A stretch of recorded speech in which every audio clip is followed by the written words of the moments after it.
How's everybody doing today? I have a lot of Patrick Frazee updates. We had the hearing yesterday. I went over that in another video. It'll be linked at the end if you want to take a look at that. But today the affidavit, the application and affidavit for arrest warrant was released. Issued a long time ago. It was released. Today they had to do their little blocking out of some information in it, redacting. There's interesting information here. There was also a press conference from the prosecutor yesterday. If you saw that, not a whole lot. Yeah, I mean, nothing was new. They couldn't discuss anything that wasn't new at the hearing, so everything I told you about was there. But this is the warrant. It has some more information in it. So this offense is fully documented in Woodland Park Police Department Offense Report 18-1530, detailing the offenses of first-degree murder in the first degree, Class 1 felony, and solicitation to commit murder in the first degree, Class 2 felony. Now he was given 3 more solicitation of murder charges yesterday, and then there's another charge of tampering with the remains of a body of a human being. Okay, so then we have the victim is identified as Kelsey Berreth, and her birth date 9/15. That's the same birthday as my husband. September 15th, 1989. It was Commander Christopher Adams from the Woodland Park Police Department. He took the stand yesterday as a witness and testified along with Agent Greg Slater from the Colorado Bureau of Investigation, the CBI. And this Christopher and the agents submit the following facts as to demonstrate that probable cause is there, that about November 22nd, 2018, in the county of Teller in the state and district of Colorado, the defendant, Patrick Frazee, did knowingly and with intent, after deliberation, commit murder in the first degree and solicited her murder in violation of Colorado revised statutes. The affidavit is being submitted to support the issuance for an arrest warrant for these offenses. Okay? So the facts now, we're just going to skip down here to the facts, okay? Facts, not fluff, right? That's our hashtag. Facts in support of probable cause, background of those mentioned in this affidavit.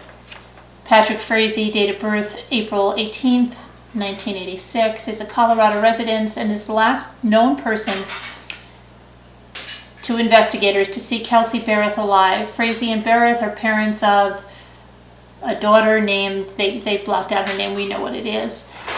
Oh my gosh, my husband is doing something with the fire. You got the blowpoke? He doesn't even know what a blowpoke is. He doesn't ever listen to me.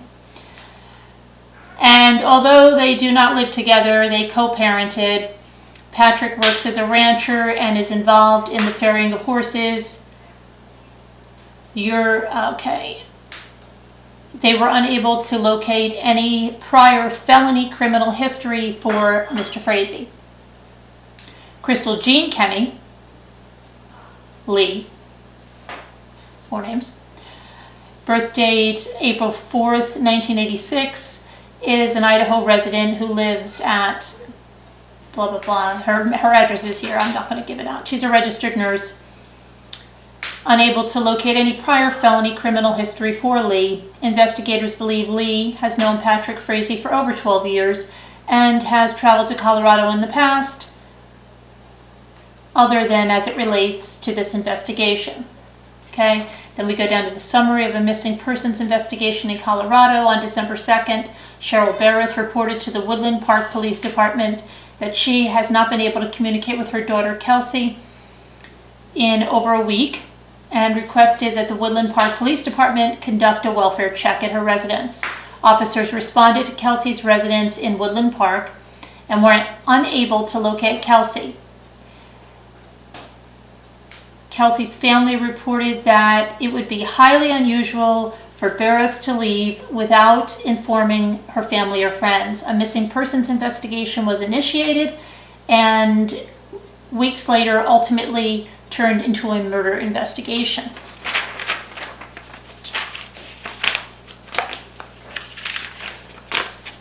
Okay, so of note, and in some portions of this affidavit, depending on the dates and events being discussed, the investigation may be referred to as a missing persons investigation or a murder investigation. For the purpose of this affidavit, they are indeed one and the same.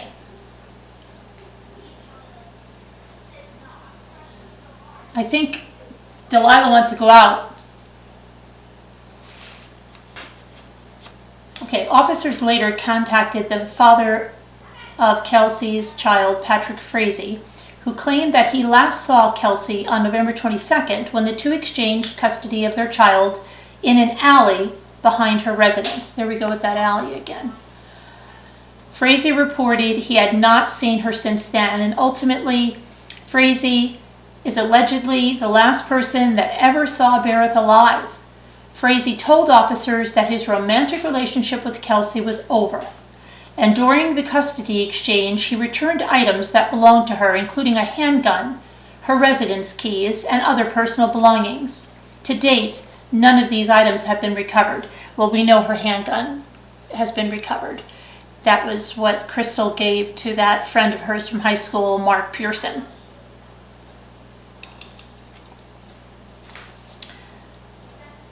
Between the hours of 12:54 and 1:17 on November 22nd, Frazee is captured on surveillance footage at a Walmart in Woodland Park with a baby carrier with a similar blanket as seen in the Safeway footage. Although the baby cannot be clearly seen in the footage, it is likely that she was in the baby carrier. Frazee told a Woodland Park police officer that he met with Berreth in an alley outside of her residence to exchange custody of a child. Investigators believe this exchange did happen since Frazee appeared at Walmart with the child, and this is the last known in-person sighting of Berreth. At approximately 1:24 on November 22nd, an individual that matches the physical description of Frazee is captured on a neighbor's surveillance camera entering the front door of Berreth's residence. The photograph contradicts Frazee's timeline provided to investigators. The same residential surveillance camera captured an individual that matches the physical description of Frazee at Berreth's residence at or about 3:36. So 2 hours that he was inside, I guess, or more than a little over 2 hours, is it? It is noted that around this time, Frazee's phone records indicate that he called his mother and Krystal Lee. Cell phone communication between Berreth and Frazee during the early morning of November 22nd. They reviewed the cellular telephone records between Kelsey's cell phone and Patrick's cell phone during the early morning of November 22nd and found that between the hours of 1 and 4 a.m., there were approximately 10 contacts between those two phones, one of which was an approximately 4-minute call at or about 1:42 a.m. Well, you remember he said that, or the mother said that she had been with checking cattle. Did she tell that to the mother directly at 4 a.m. with Patrick? You know, maybe he was planning on doing something that night. It would probably be a lot easier to get that done out in a field somewhere. Maybe it just couldn't get it done because it's kind of, I don't know, a little bit strange to be out there unless they're, believe me, I live in the country. There's cows that give birth and at all hours of the night, and there's a lot of people have to go out there with chains and things. Yeah, it's cow gloves up to your, like, here. But yeah, so I mean, okay, so maybe there was a situation. Could it be? Yes. Or could it have been something that he told her? Maybe he wanted her to get her out there. He was planning to do something and it just didn't work out. If you hear that snapping and crackling, it's the fire. Okay. In the fireplace. Not that the house is burning down. Ultimately, as discussed below, investigators learned that much of the communication between Frazee's cell phone and Berreth's cell phone between November 22nd and 25th was a scheme developed by Frazee in an attempt to distract law enforcement, to distort the actual date of her disappearance, we know that, and separate himself as a suspect in a murder investigation. A review of the records showed the following text messages, dates and times were sent, one from Kelsey's phone to Patrick's cell phone between November 22nd and 25th. And then we have a little table here. If you want to look, you can look about this online. But we know what she did. She sent a text to Kelsey's workplace and then to Patrick saying, "Don't you even love me?" Something to that effect. And it was linked to Lee's phone. So on November 23rd, both Berreth's and Frazee's cell phones utilized the same Verizon tower in Florissant. And so that he had her phone and he had it until he gave it to Krystal, because both phones eventually, on November 24th, both Berreth's and Frazee's phones utilized the Verizon cell tower in Florissant, along with the sector facing Frazee's residence first thing in the morning, but both phones eventually traveled to the same area west of Cripple Creek. And then a further analysis of those records indicate that Berreth's cell phone traveled from Colorado into Utah through the same route there that Ms. Krystal took home, Lake City, Utah, into Idaho during the evening of the November 24th or into the morning of November 25th. And then the last activity they have is in Gooding, Idaho, which we knew, and where she got rid of the phone, Krystal. So based on the last location of Berreth's cell phone, members of the Gooding County Sheriff's Office were requested to search this area for her phone with negative results. And it's likely that Frazee murdered Berreth at her residence on the afternoon of November 22nd and took her cell phone with him when he left the residence. This is the most likely explanation for the movement of the two cell phones together for the remainder of the 22nd, 23rd, and 24th. Frazee ultimately gave the cell phone to Krystal Lee, who then traveled back to Idaho with it, where she disposed of the phone. Indeed, Lee admitted to sending messages from Berreth's cell phone on the return trip to Idaho with the intent of distracting law enforcement at the direction of Frazee. Now it says, search of Berreth's apartment and discovery of blood in the bathroom. Investigators searched the residence of Berreth's apartment or townhouse, it doesn't say, several times. Items like clothing, toiletries, and other cosmetics were still present in the residence. Berreth's family members stated it would be unlikely for her to take a trip without bringing these items. Investigators did not locate several expected items, including but not limited to her car keys. Although both known vehicles were parked outside of the residence, her driver's license, purse, or cellular telephone. Berreth's family members were living in the residence during this period and alerted investigators to an unknown substance on the base of the toilet. Crime scene analysts from the Colorado Bureau of Investigations reported to the residence and found the unknown substance to be traces of blood on the Blue Star Forensic latent blood stain reagent tests. This reagent was applied to the rest of the bathroom and found positive results for the presence of blood in the bathroom. In summary, blood was located on the base of the toilet, the bathtub, the towel rack, the door handle, the ceiling, and other areas of the bathroom. A DNA profile was developed and investigators learned that the blood matched the profile of Berreth.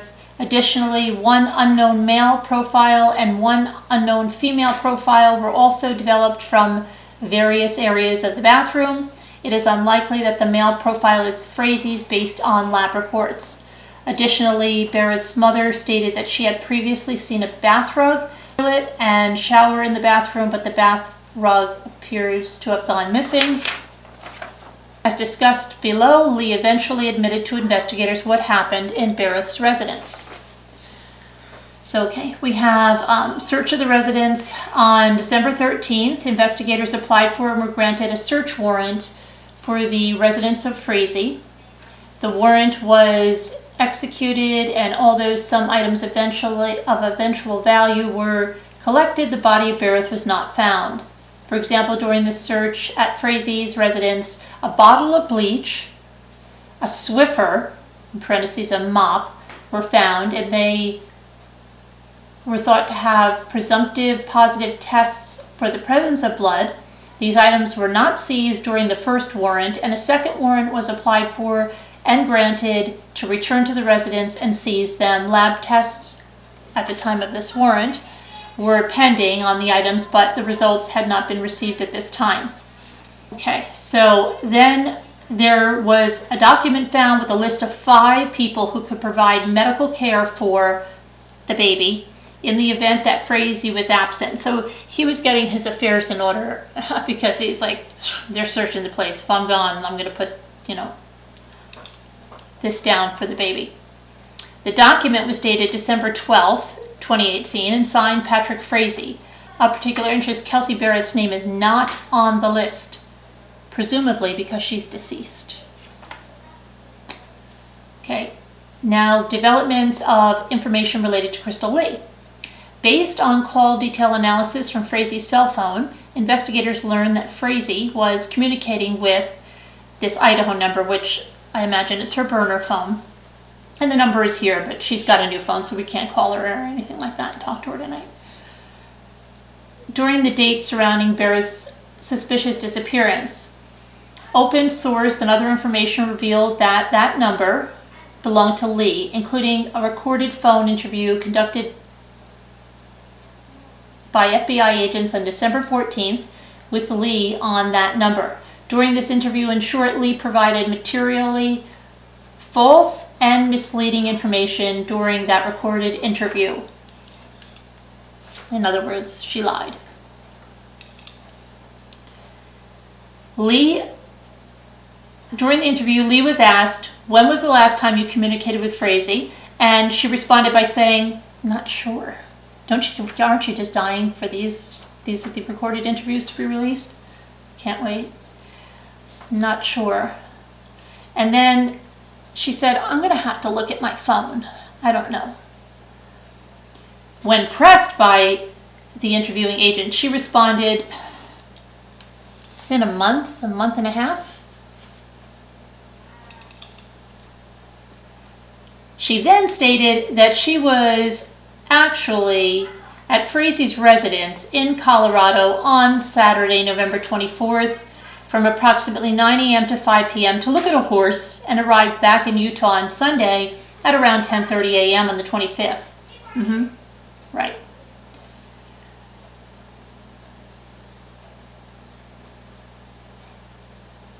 Okay, she arrived back in Utah on the 25th at around 10:30 a.m. or 11 a.m. after driving through the night.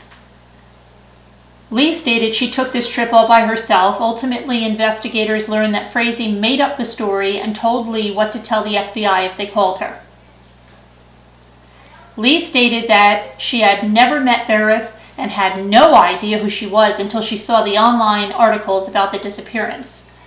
Wow, so that sounds a little bit like NK. I didn't know anything about her being pregnant until I saw it in the news. Okay, so she apparently has no idea, right? Nothing. And Lee did know that Frazee had an infant. See, this is what I mean. So she knew he had the baby, but like I said, they told her that they found her on the side of the road. Mother really took a liking to her. Lee did know that Frazee had an infant, and it is unusual that she would not know who the mother of the child was. Yeah, kind of, right. As mentioned above, there are call records between Frazee and Lee on the 24th of November around 7:30 a.m., 10:47 a.m., 11:39 a.m., 1:06 p.m., and 5:21 p.m. when Lee said she was at Frazee's residence. She submitted that it would be unlikely the officer and the investigators say it's very unlikely for Lee to be talking with Frazee if she was indeed at his residence, as people tend to communicate in person and not by telephone when they're with each other. Well, she was cleaning up over there, and she must have been calling him to tell him what a mess it was or where she was on that. On the return trip, she stated she drove on I-70 through Salt Lake City. Lee borrowed a black vehicle from her friend, but could not remember the make or model of the car. See, and now those people that I told you about last night, now they're like, she's like, you are not going to believe this, but you were right. You were so right about Krystal taking that car. You're not going to believe what she got herself into. So now, yeah, now they're in a can of worms, right? And you know what? When she brings the car back, it's gross too, because if you borrowed my car and then you went and cleaned up a murder scene, transporting some of the stuff back in it, I'd be like, look, you did it this much, just take the car and burn it, because I am never stepping foot in that car again, and you owe me a new car. Okay? Forget the designer handbag that you promised me. You owe me a new car. This is totally, just go throw it off a cliff or something, because I am never using that car again. That is disgusting. Okay, you should tell somebody if you're using it for a murder scene cleanup and that you're bringing stuff back with you. It's disgusting. Yeah, what a nerve. That's really pushing things. Okay, so she can't remember what make and model the car is, even though she's been driving it.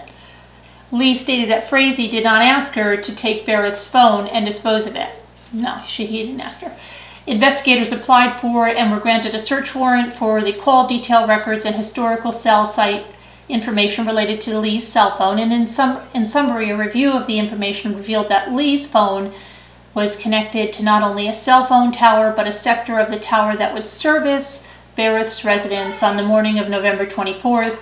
The tower is some distance from Frazee's residence and likely would not service his residence. The fact tends to lead investigators that Lee was not at Frazee's residence, like she said, and lied during her interview. Investigators learned that Lee's phone traveled back to Idaho on the 24th and the 25th of November. Coincidentally, Lee's phone was connected to the exact same tower and sector in a remote area of Colorado and Utah, on the border of Colorado and Utah, on the morning of November 25th. Okay, Lee's phone was connected to the tower at approximately 4:13, 4:17, and 4:23 a.m. Berreth's phone was connected to that same tower at approximately 4:11, 4:16, and 4:16. It is reasonable to assume, based on this information, that Lee was likely in possession of Berreth's cell phone. Also, during the return trip to Idaho, Lee appeared to be in communication with Frazee, utilizing her cell phone, including phone activity shortly after the last activity of Berreth's cell phone. Yeah, it's done. I got rid of it. Of course, she's in contact with him. On the 4th of December, investigators seized the cell phone belonging to Frazee. Also on the 4th of December, Lee obtained a new cell phone according to her phone records. The acquisition of Lee's new cell phone will be discussed in further detail below. On or about December 17th, Lee was interviewed by agents from the CBI and FBI at her residence. During that recorded interview, Lee stated she wanted to speak to her attorney before continuing to speak with investigators, but indicated she would want to be cooperative. Indeed, Lee eventually cooperated with law enforcement, and the details of the information she provided will be discussed below. Chad Lee, an Idaho resident, okay, now this is Chad Lee, this is Krystal's ex-husband that they're interviewing now.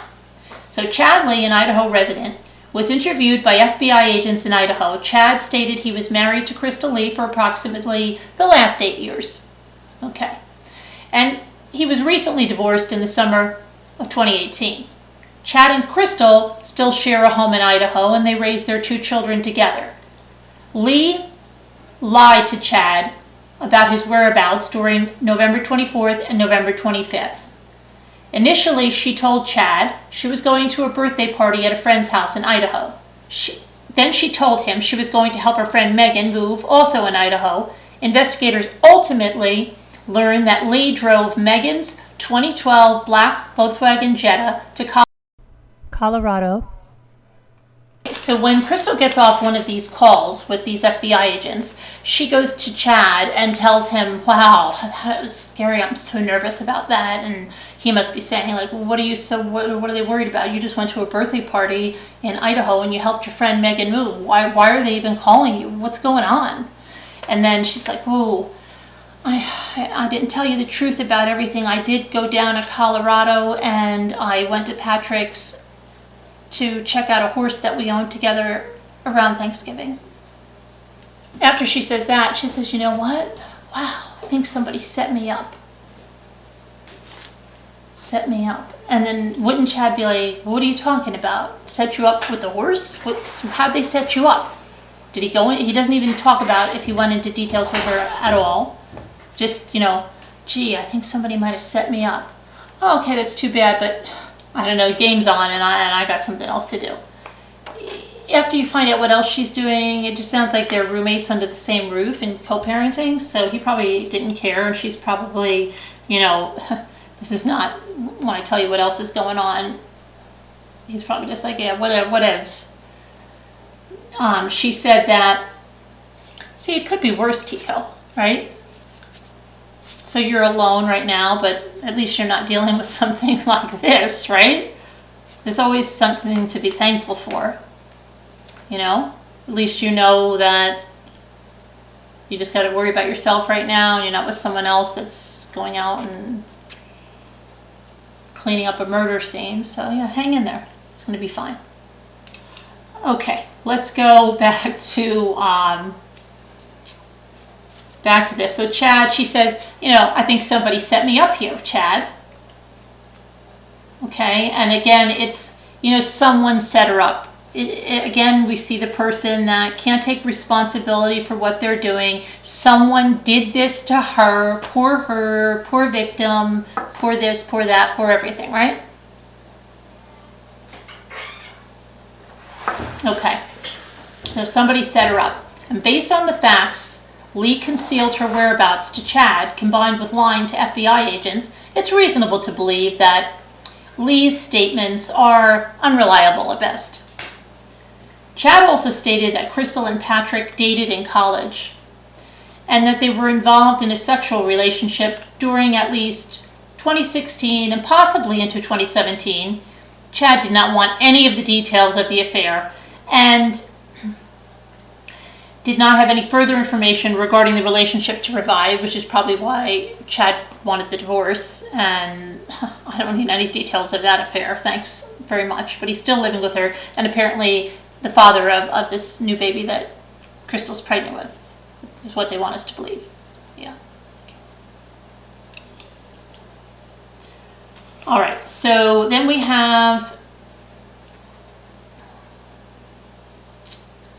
Lee did not mention her sexual and romantic, we have to add romantic in there because it wasn't just sexual, it was romantic, there was romantic time, relationship with Patrick to investigators, and based on the circumstances, investigators consider this information to be both material and relevant, and that Lee purposefully concealed this information prior to her full cooperation and truthful statements to investigators on December 20th, 2018. Now, on or about December 4th, Lee told Chad that she couldn't find her cell phone and asked Chad to take her into town to purchase a new one, which ultimately was a replacement Samsung device. Now, here's what I find funny and just crazy. She's running down to Colorado without telling Chad a thing, right? She's supposedly running all these places, doing all this stuff, but then she needs him to take her to the Verizon store to get a new cell phone. Is that because it's his plan? What's the deal? He's got to go there to, because suddenly she becomes a helpless little thing that can't drive the car to the Verizon cell phone place? I don't know. What's the deal with that? Now, she goes down there. Again, the timing of her new cell phone acquisition in Idaho is approximately the same as when Patrick's phone was taken by law enforcement in Colorado. Chad knows that Lee has a Google email account, and he had her account information stored in his phone contacts under the name Krystal Lee, and then we've got an email address here for her. Investigators applied for and were granted a search warrant for this account. During review of that account, investigators found Google location history data for most of November and most of December of 2018. However, the dates surrounding the murder of Berreth contain no location history. So now, Megan Garrison. Let's go. That's the friend and co-worker of Lee. Megan is the owner of the black 2012 Volkswagen Passat sedan and is the co-worker and friends with Lee. And they have been friends for approximately the last 10 years. She knew Lee was friends with Patrick, friends with benefits, in Colorado, and that they were friends prior to her relationship with Megan. Megan and Krystal have swapped vehicles in the past because sometimes Megan has use for a pickup truck and Lee owns one. On November 23rd, Megan had asked Lee if they could switch vehicles because she needed to move due to a change in a family situation and wanted to borrow Lee's truck. And Megan knew that Lee was planning to drive to Colorado in her vehicle. I don't think she knew that she was going to clean up a crime scene.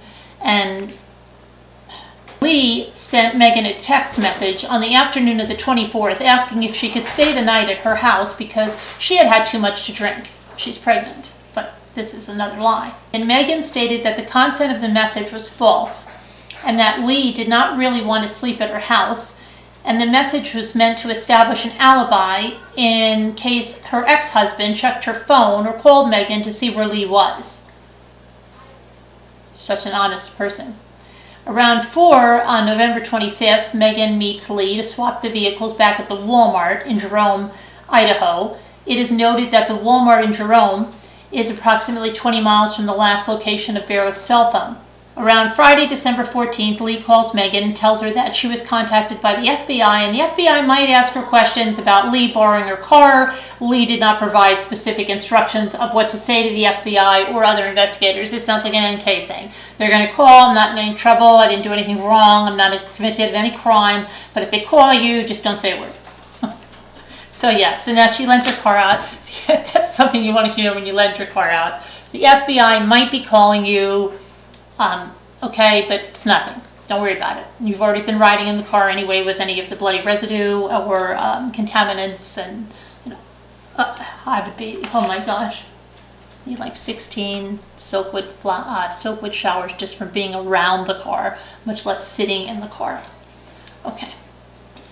Megan saw a news article about Berreth and decided to check the status of her weapon she keeps in her vehicle.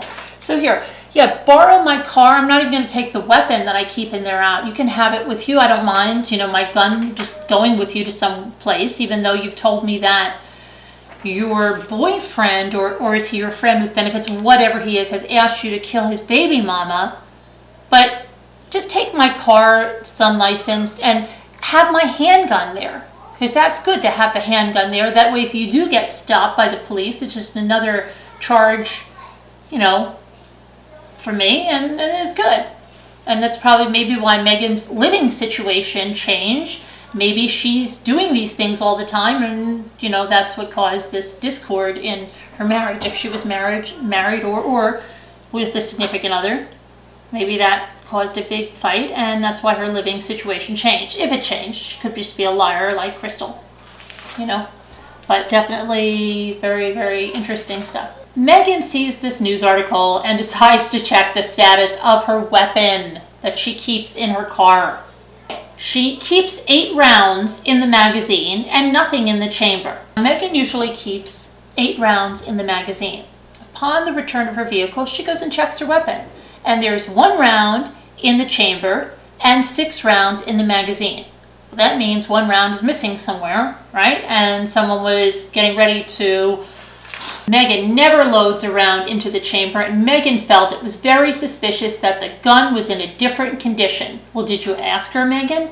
Ultimately, several days after the interview, Megan reported to an FBI agent that Lee had called her, stating that she lied to her and was apologetic, told her that she was going to cooperate with law enforcement.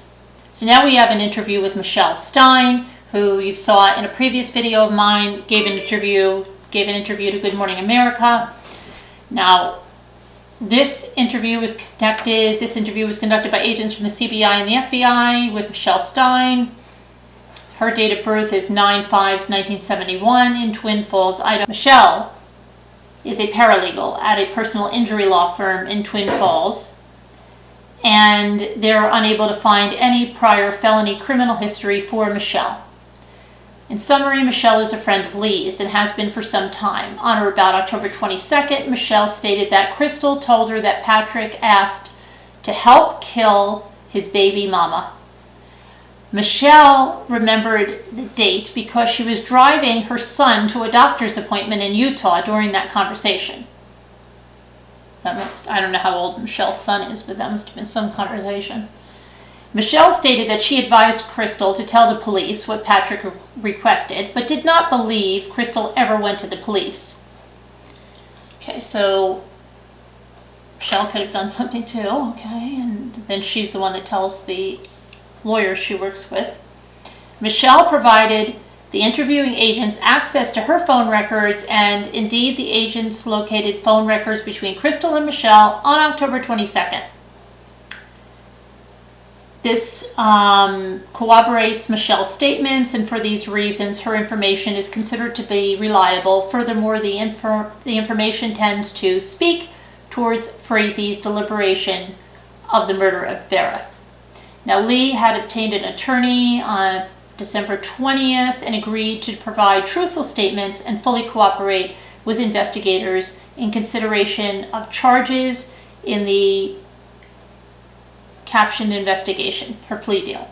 The below information, paragraphs 61 through 78, comes from an audio and video recorded interview, don't you want to see that, by investigators with Lee. So 61 says, Lee stated that Frazee has been contemplating killing Berreth for months, specifically as early as September of 2018. Indeed, Frazee has approached Lee in the past with plans to kill Berreth, although the plans did not come to fruition until November 22nd. Frazee had told Lee that Berreth was an abusive mother who physically abused their daughter on multiple instances, including with an iron. I believe they meant a curling iron. It wasn't true. They're unable to find any reports of child abuse or neglect. For example, Frazee instructed Lee to obtain a cell phone that did not trace to her, otherwise known as a burner phone. The purpose of obtaining this phone would be to distract law enforcement and conceal her involvement.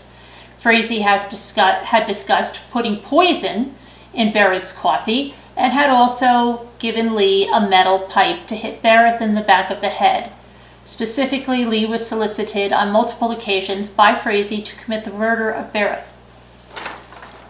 Between the dates of approximately September 1st and November 22nd of 2018, Lee was solicited by Frazee on at least 3 separate occasions to murder Berreth. Lee took specific and significant steps towards accomplishing the murder. Lee stated she actually went to a Starbucks and brought coffee to Berreth's residence, and although she did not put anything in the coffee, Frazee wanted her to put Valium and Ambien in the coffee. On another occasion, Frazee provided Lee a metal pipe and again instructed her to go to Berreth's residence and hit her with the pipe. Lee did not go through with it and returned the pipe to the Frazee residence. Megan Garrison knew of Patrick recruiting Lee to help Berreth in October of 2018. This information tends to speak to Frazee's intent and deliberation prior to the murder of Berreth, and information obtained from Lee tends to corroborate Megan's statements. Now, on or about November 22nd, Lee stated that Frazee called her and instructed her to come to Colorado and told her, "You have a mess to clean up." Lee stated that she couldn't come until the 24th of November, and when she did come, she brought bleach, gloves, a hairnet, shoe covers, and other supplies from Idaho. Now, Krystal believed that when Frazee discussed a mess, Lee understood that as Berreth had been killed. Cell phone calls and text messages support the fact that Lee and Frazee did indeed have a conversation on the 22nd, as Lee reported. Lee had knowledge of how Frazee murdered Berreth because he told her about it in detail. Frazee used a baseball bat to kill Berreth in the living room of her residence on the 22nd of November. Frazee had tied something around Berreth's eyes and was having her guess the scents of different candles. I'm sorry, this part here sounds so crazy to me because with that bat, it sounds like she was killed in a frenzy, right? It seems more like something Krystal would do, out of control and maybe having all this jealous rage in her and just going crazy. Smelling the candles, that's not something like a guy would do. Like, you know, I just don't picture, how can I get her to, I'm going to ask her to smell some candles. It just sounds so off the wall. And, you know, I don't know, it just sounds like something Krystal would do. You would think a guy, you know, like Frazee could easily overpower. Kelsey was very small, and do something far less bloody, like something Chris Watts did, you know, strangle her or so. It just seems so crazy, but they don't have any still photos of Krystal going in or out of that house, which is odd. Or I would say, you know, maybe she was the one that actually did this. I don't know, because it just seems like a frenzied killing, you know, just like and then the candles, and I don't know, it's something that's very, very off there. While she was blindfolded and distracted, he hit her with the bat, causing her death, and Frazee was concerned that he left a tooth behind in the residence because when he hit her in the face with the bat, it presumably caused several of her teeth to become dislodged. Lee stated that she in fact found the tooth, including the tooth root, and later disposed of it. Frazee's daughter was present in the residence. See, this is what I always said, was she present there? And then yesterday I heard something that, no, the mother had her, but now she was in the back room. Was present in the residence when her mother was murdered by Frazee. Specifically, Frazee stated that she was inside a playpen in the back bedroom of the residence. Investigators were able to look for Frazee's historical cell site locations and found Frazee's phone was connected to a tower that would service Berreth's residence between the hours of approximately 1 and 4:30 on November 22nd. This information tends to support Lee's information about the location of Frazee on November 22nd. Furthermore, investigators located a child playpen in Berreth's residence. Frazee instructed Lee to clean Berreth's residence, and Lee described a horrific scene at Berreth's residence that was inclusive of blood all over the residence. Blood was on the curtains, pillows, books, baby toys, stuffed animals, oven mitts, Berreth's purse, and other items. Lee took the items covered in blood from Berreth's apartment and burned them on Frazee's property with Frazee, which will be discussed more below. Lee described that she spent hours cleaning the residence. And then yesterday I thought she did this on Thanksgiving, so that would explain why she went to Sonic. And people were saying, is Sonic even open on Thanksgiving? And, you know, it wasn't Thanksgiving, it was 2 days later. So that would explain that, because I thought at first she went to Sonic and then had Thanksgiving dinner with Patrick, but she just did all that cleaning and then went to Sonic, which could have just been for a cherry limeade. We don't know what she ate there. They do have nice cherry limeade that's like iced, and so maybe she was refreshing after all that cleaning. I don't know, but I don't want anybody getting confused. It wasn't on Thanksgiving.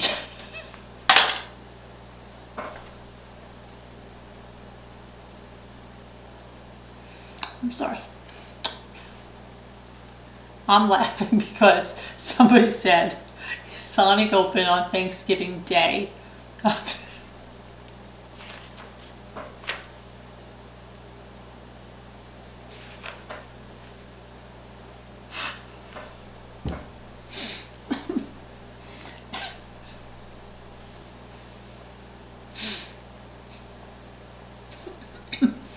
And I'm thinking somebody's thinking like, man, I didn't know they were open on Thanksgiving Day. That would have been so much easier. We could have gone through the drive-thru. But no, I doubt they're open on Thanksgiving Day because they don't even have anything remotely like turkey. I think Cracker Barrel's open on Thanksgiving Day, or at least for takeout, but I don't think Sonic is.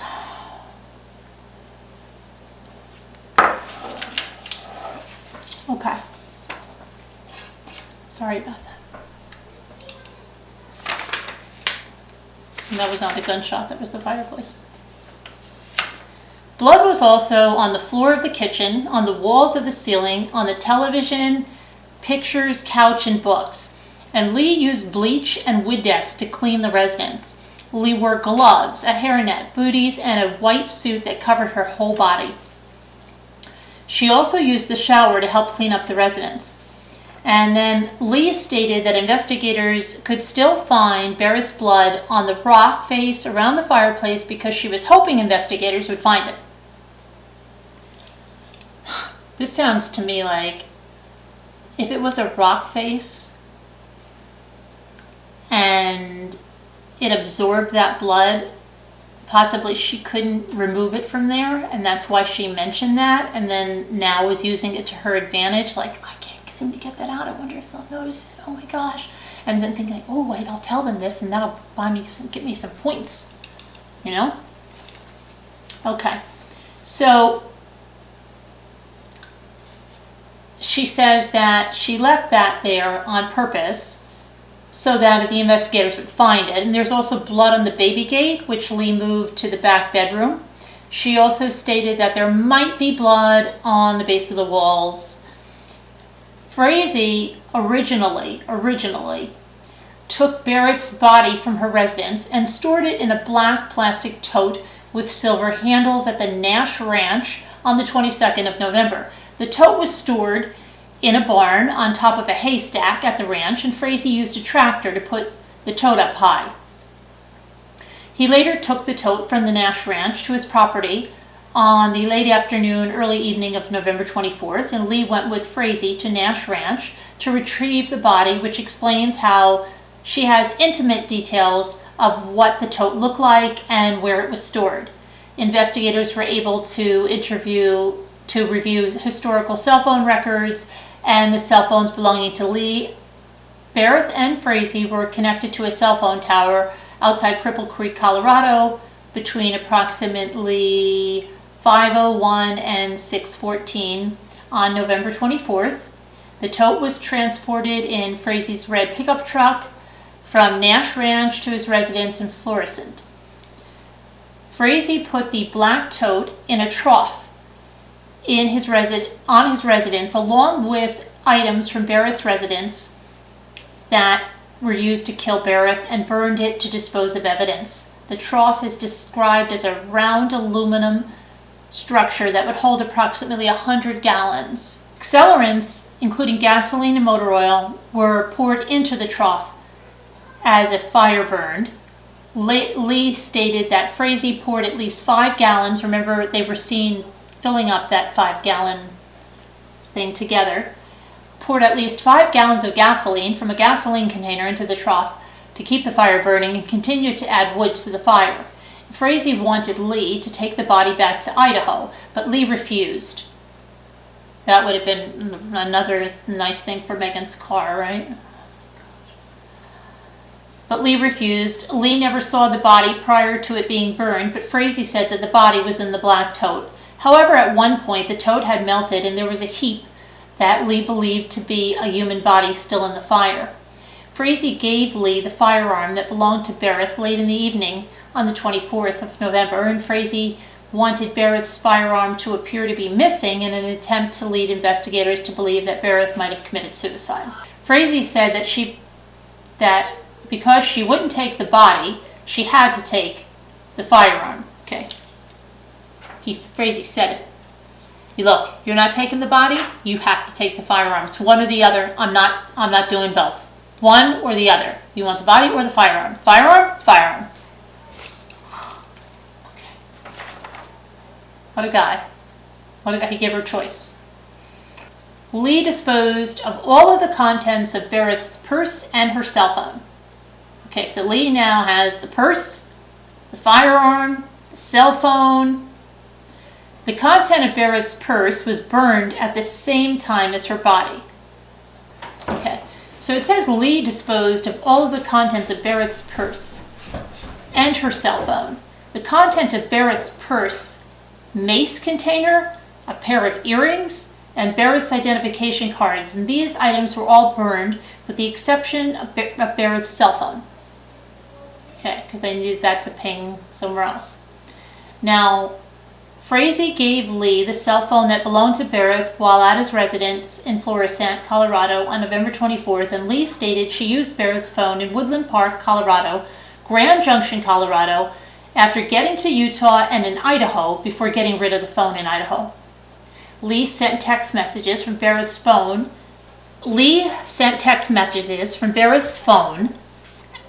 At the direction of Frazee. Frazee told her to text Berreth's mother, her employer, and his phone.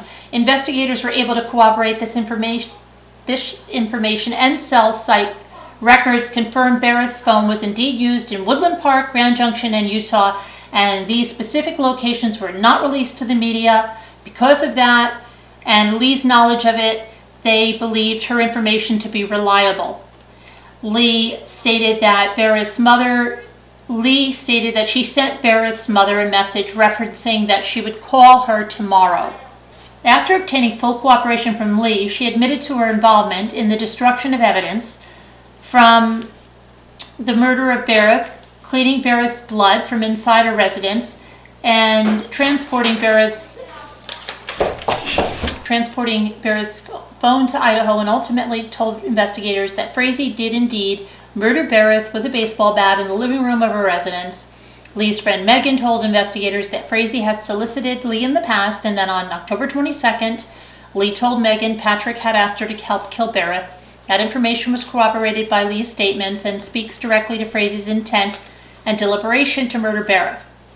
Berreth has been missing for weeks, and there has been national news attention on major networks related to her disappearance. To date, no one has come forward saying that they have seen Berreth, and her family and friends have not heard from her. There are no indications that Berreth is still alive, including no logins on any of her email accounts, bank accounts, etc.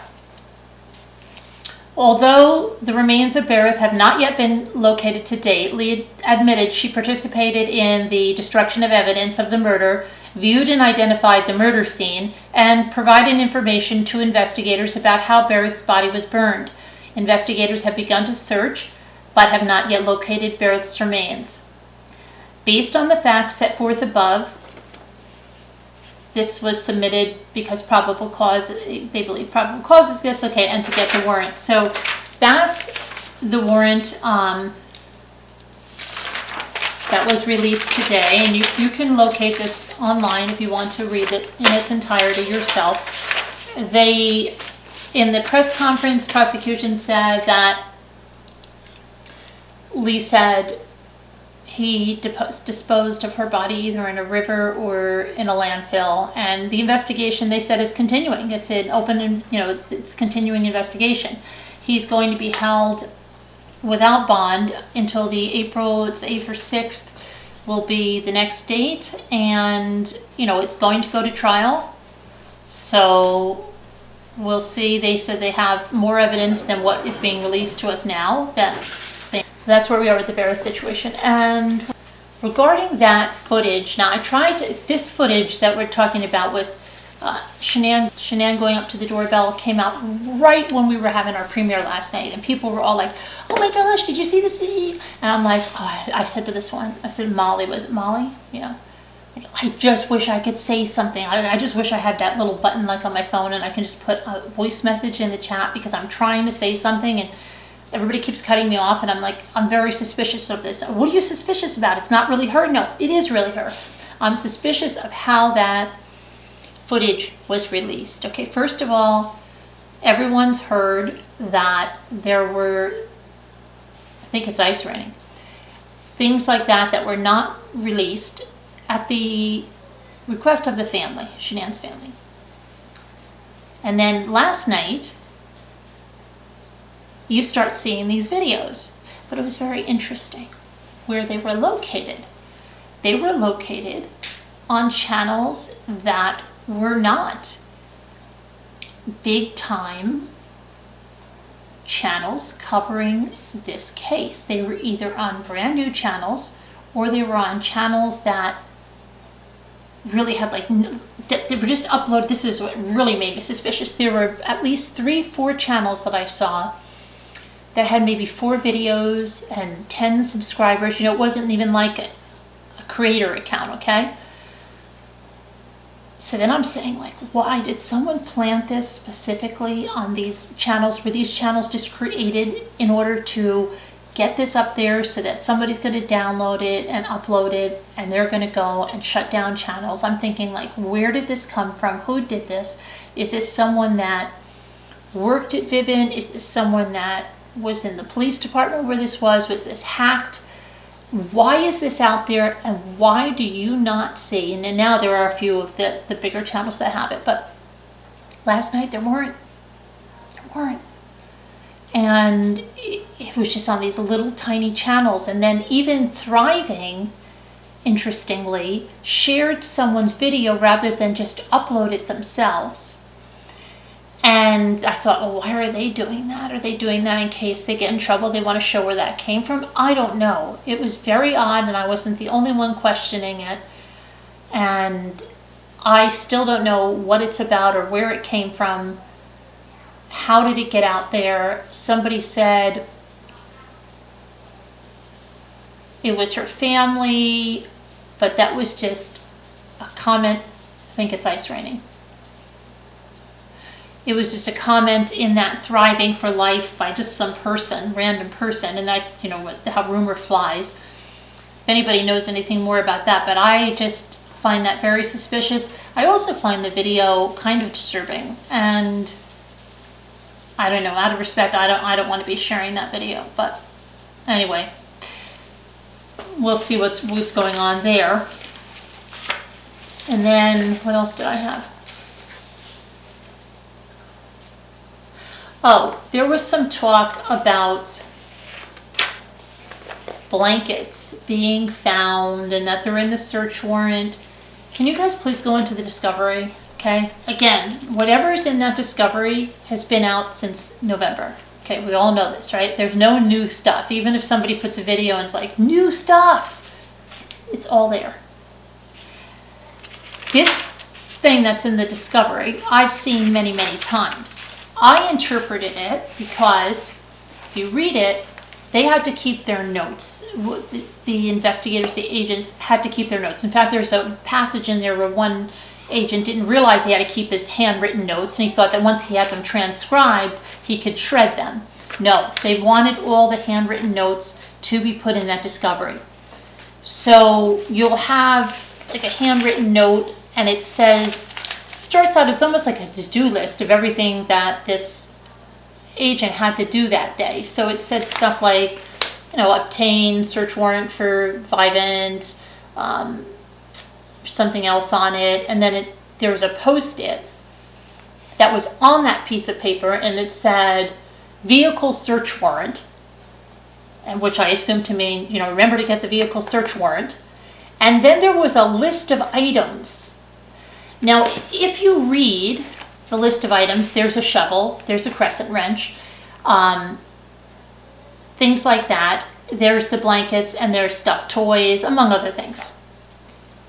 If you read the document right above that, the same officer agent says something like, I put the warrant on the seat of the cars, and I think he put like a list of what we're looking for, what should be in there. And that's all I think that was, is just a list of things. I don't now see anything that says from the search warrant that this is what we found. Now, in fact, in the document, it says there were items, I believe it was like 82 to 87 found in both the Lexus and the truck, and they were submitted into evidence. I don't yet see anything that lists those blankets or toys specifically, okay? I think people are looking just at that handwritten note and saying, oh, it says search warrant in a post-it note, and that's what they found. That's not official. That's just their handwritten notes. We need to see the official evidence, and if they found it. And if they did, they did. Does it really make a difference in the way of the case? No. You know, what difference does it make? I mean, we know that the blankets and the toys existed, and they were disposed of or put somewhere, right? It doesn't really make a difference in the case per se, and any outcome or anything like that. No. So, What was the other thing? But just, I mean, you have to look around. And then there's another officer that comments that he saw the shovel in the truck, in the back of the truck. I think it was on the 13th, he mentioned it, had some dirt on the spade of the shovel. And then he said he was in the house when they were taking the truck away, but he doesn't think he saw the shovel in there. And so he wrote something about finding the shovel, or, so, yeah, but in the big scheme of things, is that a huge, the blankets or the toys, it's not, it really has not a bearing on guilt or anything but that. Just people wondered where they were. I don't see anything specific, and I didn't see anything in black and white, so I wasn't going to say anything about that because it's just notes as far as I'm concerned about what they're looking for. I think there were even notes that Sandy was asking where those items were. A lot of people were asking where those items were. Tammy was asking for those items because he said he took them out of the house. Okay. Oh, I got so scared. That night I asked you for my first grade teacher, I swear to you, I went back to the new truecrimechat.org email, account, and first we had a Trisha Evans in the room, and I don't know why I started to get scared when we were discussing it. I'm like, Trisha Evans, I told you her first name was Patricia, or Trisha, and it was Holmes, and I thought, oh my gosh, maybe she did get divorced. Her name's Evans, and she's in my chat, and she's thinking, okay, Carolyn, keep talking about me. And I go to my email, and I swear to you, it says Trisha Holmes, and I thought, oh my gosh, that had to be her. And now she's going to yell at me. I went through like the whole thing again, but it was one of you sending me some information, and I believe it was. I know it was somebody that lived internationally, and she has MM. Is it Mary? I have to get I'm terrible with remembering names for a while, but she gave me a whole list of names, and I'm like, okay, that's really good, but are you going to make all the calls and find out who it is? And she's like, I really would, but I think she was in England or Ireland or UK, and it'd be really expensive. But then somebody, I think, found her for me, and they even sent me a picture of her, and I have to compare it. I have to go up in my photo albums and get my class picture and compare it. I mean, she's a lot older than I expected, a lot older, but it's getting to the point that, I will say that sharing that story, I have gotten emails from you guys. Some of you were saying you had absolutely horrific experiences, made mine look like a cakewalk, and I kind of felt a little lucky then. And just getting it out there, I feel pretty good. And if she is that old as the picture that I'm seeing, probably won't be contacting just because, move on from that. But seeing that some of you went through far worse. And like I said, I did get some emails about it, but saying that how therapeutic that was even to them, which I don't know, but I'm happy that it was, because maybe someone else wanted it to, everybody sharing their horror stories from their years in school at one time or another, I guess was good. And so I feel pretty good about it, even if I can't find her, or I don't have to do the soft puppet thing and everything. I'm pretty good. And there was something else I was going to say. Oh, the book club. If people are asking about the book club still, we're waiting for people to get books. I know that some of them are not coming in till March 6th, and then somebody said even later, like they have one the 10th or the 12th. So I'd say it's going to be somewhere around mid-March, and I'm working on the format and everything for that. I'm going to get on that. Let me see if you have any. Maybe I'll answer 5 questions if you have them ready for me, since I didn't last time. Let's see. The links to everything are in the video descriptions, where to leave questions, all that book club stuff, Amazon links, everything. So Linda Driver says, this feels odd to me. It's starting to look like a jealous girlfriend. Maybe with the help of another older female interested party. Either way, he's going to have a big fat element of doubt here.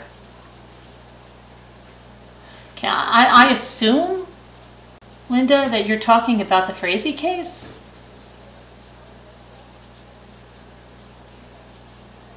Wait a second, are we in the right? Is this the questions? I'm getting confused. Yes, it is the questions. I don't know. Maybe she's responding to someone. Let me see.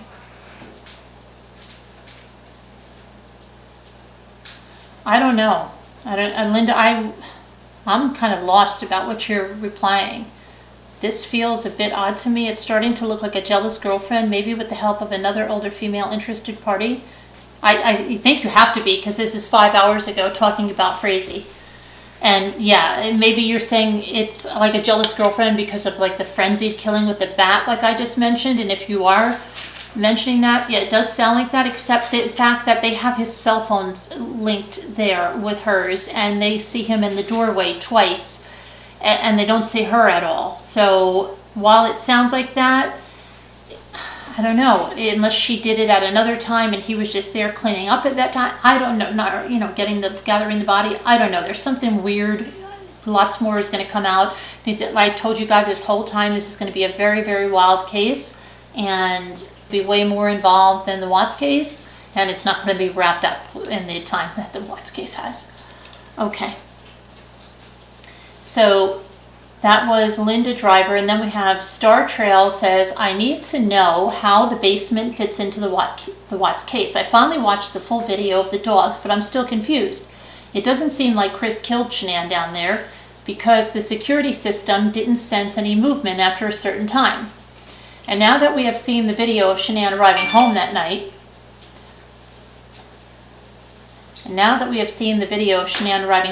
we see that she changed her shirt. So perhaps the only reason the dogs alerted in the basement is because of Chris's cleanup effort? One comment I saw was that the sleep mask could have been on Shanann upstairs during the murder, and he moved it down to the basement while cleaning the whole house on the 13th. I just don't understand why they alerted in the basement. Well, could he also have moved bodies down there? Or it really wasn't. It was more like a, what do they call it? Like an incident, like a trauma incident kind of, or I don't know what. But then the second dog didn't hit there, so it could have been something that was moved there, or that he put bodies there before he took them out. I don't know. I mean, I don't know.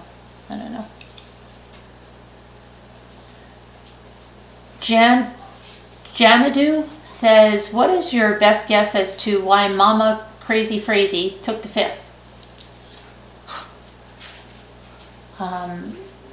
Because she probably is lying about, is going to lie about something and would rather not say until she has to. So I think that's why. She doesn't want to, she's got something to hide, obviously. To me, allegedly. Okay. Joan Laird says, are you aware that the video of Shanann coming into the house has been released? Do you think that... Okay, I just talked about this, Joan, and maybe you just heard me. And then I think there's something very wacky with that video being released. I think there's something beyond it just being released. I don't think it's the family that released it. I get a very weird feeling with it, which is why I wouldn't repost it, because I don't think it's something they want. I think it's something that was hacked into. I could be wrong, but I'm not really a conspiracy theory person. But for this, I feel really strongly that something is wrong, that this got into the wrong hands just by the way it was distributed. And you can search on Google and everything, you can't find anything that says, CBI releases this, FBI releases this okays this, or it came out in any other way. And to me, that says it was hacked out of there. And the stations that it was loaded on, like I said, were like channels you've never even heard of, that had like 4 videos. Somebody told me this guy named Troy. I looked up that account, but he got it from another one. And then Thriving for the Truth, they didn't upload it directly, and they're connected with the family. So it doesn't make sense to me. It doesn't make sense to me. And a lot of the bigger channels would not do it, and I think that was out of respect for the family because they don't know where this came from. That's how I felt. Okay, so let's see here. And do you think that there could be more, if they are hacking, there could be a lot more of everything if somebody's hacking into this stuff somehow, which is unfortunate. Okay, The Lore Tube says, "Hi Carolyn, I'm always so excited to see the premieres going on and when I get up in the morning because I'm in Switzerland. And the Berreth case update this morning was a shock though. You were discussing finding the tooth in a vent before I even had my coffee." Oh boy, I'm sorry about that. That's not a conversation you want to have. That's not something you want to read before you have your coffee. So if you haven't had your coffee, but this time you've already found about the root was found too, so it's too late. Sorry about it if this is after the coffee, before the coffee. I don't even know where I am. Okay, so your question regards Nurse Kenney's statement about Frazee burning the black toad in a barn trough. Wouldn't burning a corpse give off a very notable smell, even with an accelerant? Thankfully,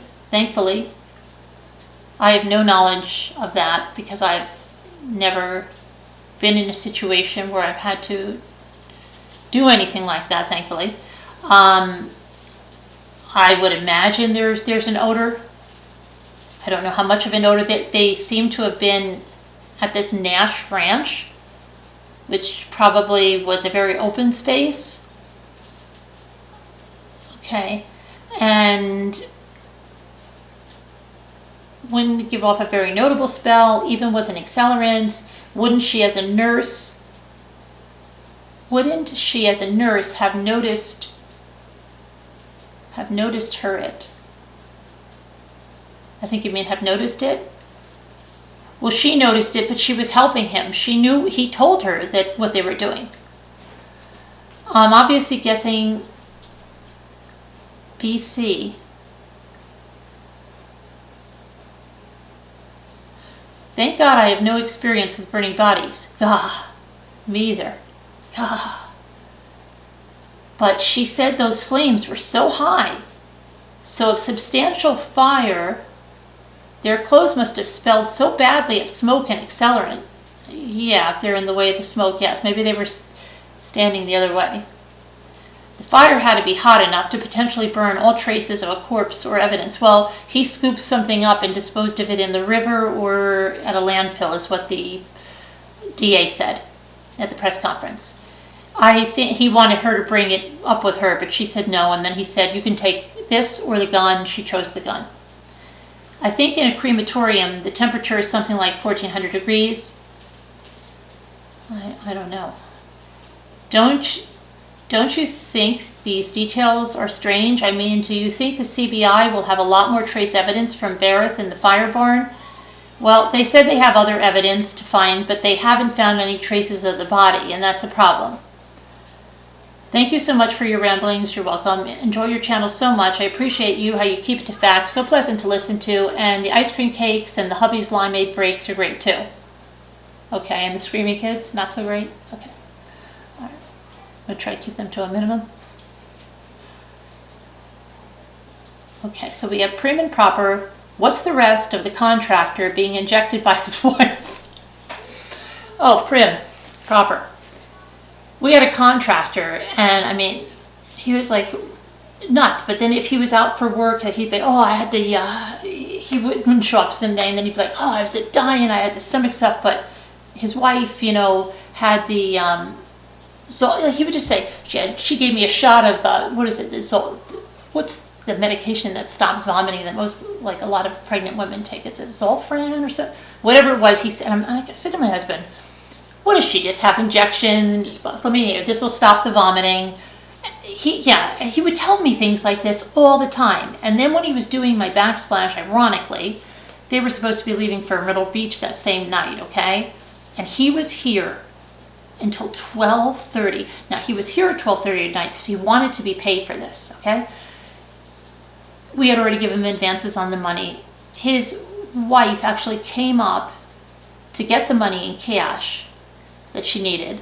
And I'm thinking, this woman is an orange. She's making like $90,000 a year, and I know that because we ended up having to sue them. So I'm just getting 10% of her earnings. So that's another story. But yeah, so that night, then he's like, I'm going to drive down to Myrtle Beach. And I'm like, it's 12:30. You're going to go back to your house, which is an hour away, and then you're going to drive down to Myrtle Beach?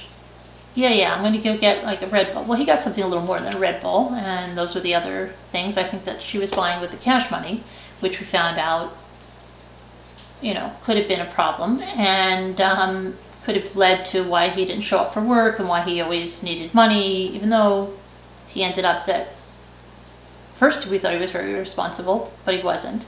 And then he started working, so we gave him an advance on something, and then he never came to work, and he said he was in the hospital with blood poisoning, he was here, his wife's giving him medication for this, just all kinds of crazy crap. Never came back to work, and I had to take him to small claims court, and the judge in the small claims court said, I wish I could even give you, when he heard my story, because he didn't even show up to the small claims court. I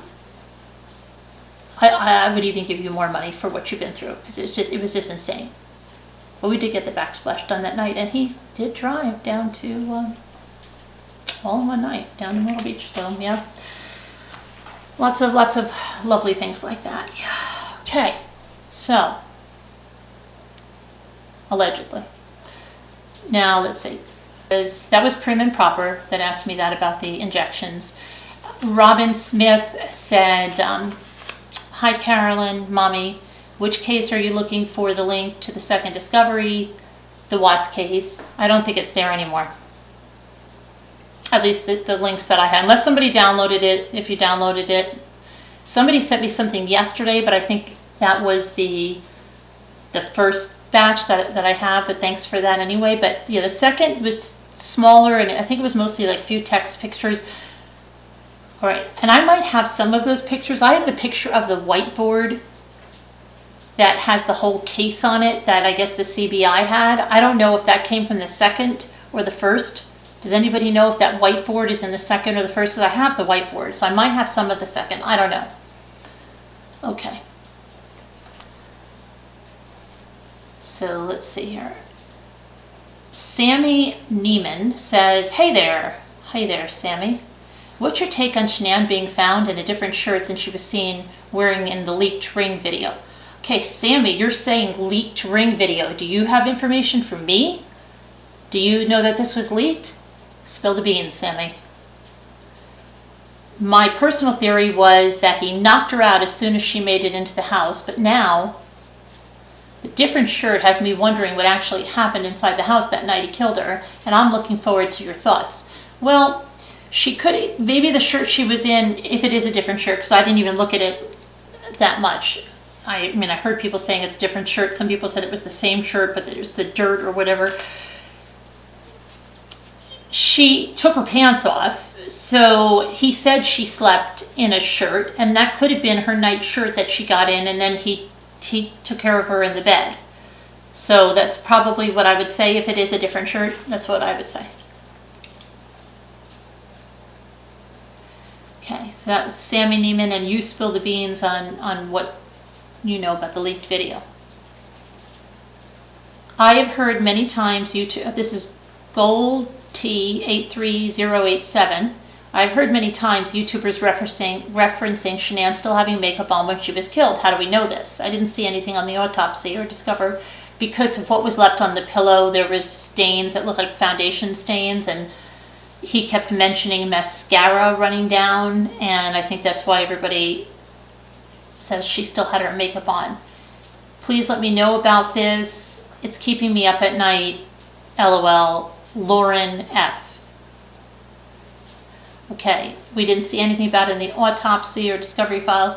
I don't think they would have probably put on that she had makeup on or not in the autopsy files unless it was something really crazy, but I think it's because of the stains on the pillows and what he mentions about the mascara, even though she didn't have to have mascara running down her face, but being that Chris mentioned something, then people I think assume that she had her makeup on, just that the makeup on the pillow and stuff like that. Okay, so don't let it keep you up at night. I thought I was keeping you up at night, but then you said this was, so okay. Noreen Gardner says, hi, I think you'd be excellent at digging into the ongoing case of the Florida State professor Dan Markle. It's crazy. Talk about timelines and matching digital video and money trails. The evidence for at least the hired killers is overwhelming, but linking who hired these idiots is blurred right up your alley. Okay, Noreen, I Florida State Professor Dan Markle. I'll put that on the list. Thanks. Okay, Dylan Flynn still has the wrench. Dylan Flynn with the wrench and the study. No. Okay, I posted this yesterday in the wrong spot. Really, Dylan? What is the opinion as to why Chris Watts' case wrapped up so quickly? And doesn't that seem suspicious to you that there seemed to be covering up with NK and that the reason for the quick wrap-up could be tied to the cover-up of NK's involvement? And as a suggestion for merchandise, when Mommy rambles, we listen. Okay, that's good. Let's get on that. It has to be, I just said it tonight, it has to be, if there is a Guinness Book entry for the quickest wrap-up of a family annihilation, he's got to be Chris Watts, right? I mean, that was just crazy quick. I think they just couldn't believe how easy it was to get him. To just like, they're probably just in awe that can't be this easy. And like I said, look, they're sacrificing, really, you see what this Krystal did here? And basically they're sacrificing her in order to get Patrick, and we see it in other cases. So maybe they just thought they had him and there wasn't evidence that they found to really link her to doing anything, and maybe she was a catalyst, or maybe she was this, and I think they see that, but because she even told them that she might be. But it just, at that time, it wasn't enough to link her there to that, and they had him and they felt he committed all three of these murders and he was behind bars. And like I said, if she had any real involvement, it's going to come forth in her friends. Believe me, it is. It is. Whether it comes 5 years down the line or 8 years down the line, she is going to piss one of those people off if she did anything, and they're going to come forward. They are. Trust me on that.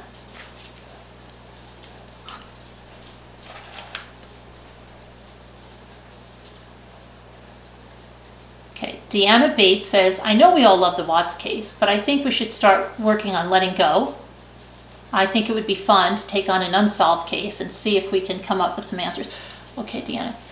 Deanna says we have to work on letting go. So that's true, letting go. We are going to go into the Frazee case, so that's going to hopefully we can start going into this case, because this case is going to be really wild, and I think it's going to help us let go a little bit of the Watts case. And we might need a self-help group or some group therapy for it. Maybe ease off a little bit on it. She wants us to go to an unsolved case. Well, Frazee's case is still under investigation, so there is stuff there to dig around in, and we're going to be getting more information, and it's going to be quite a crazy case. But if you have some suggestions, Deanna, why don't you put them forward, and we'll have to see which kind of unsolved case we can all sink our teeth into and become famous for solving, all of us. Imagine that? Okay. Yeah, let us know, Deanna. All right. MH 1953. Poor MH. Watched 2 documentaries that I recommended, Dear Zachary, and that's a really tragic one. It's very upsetting. MH, thanks a lot for that. And then watch the Abducted in Plain Sight. Don't hate me, MH.